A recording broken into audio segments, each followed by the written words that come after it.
السلام علیکم ورحمت الله وبرکاتہ. نن به زه تاسو ته په دې ویډیو کې دروخم چې څنګه په فیسبوک آی ډي کې د پروفیشنل موډ خلاص کړو او له فیسبوک آی ډي څخه فیسبوک پیج جوړ کړو او هم د فیسبوک آی ډي په شکل ترې ګټه واخلو او هم د فیسبوک پیج په شکل، یعنی چې آی ډي به هم یو پیج هم.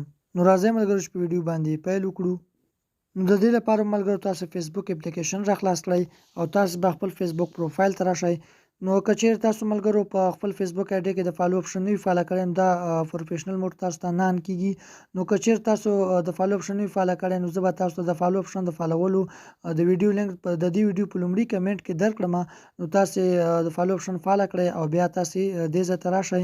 کله چې خپل پروفایل ته راغلی نو تاسو به په دې ټکو باندې به کلیک وکړئ او چور ښکته تاسو ته ښکاري ټرن آن پروفیشنل موډ په همدې به تاسو کلیک وکړئ او تاسو بیا ځل بیا په شنه بټن ټرن آن باندې کلیک وکړئ. نو کله چې ملګرو تاسو دا ډول صفحه راخلاص شوه نو تاسو به له دې ځای څخه بیرته بیک لاړ شئ، له دې ځای څخه به وځئ.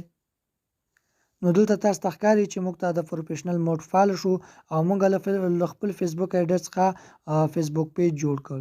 نو له دې پیج څخه هم د فیسبوک آی ډي په شکل ترې ګټه اخیستلی شو، هم د فیسبوک پیج په شکل. نو ملګرو د داسې ټیکنالوژي ویډیوګانو لپاره زموږ چینل سبسکرایب کړئ، ویډیو هم له نور دوستانو سره شریکه کړئ چې هغوی هم له دې ویډیو څخه فایده واخلي. میلاویږو په نورو ښکلو ویډیوګانو کې. تر بلې ویډیو مو په پاک بخښونکي رب باندې سپارم. د خدای په امان.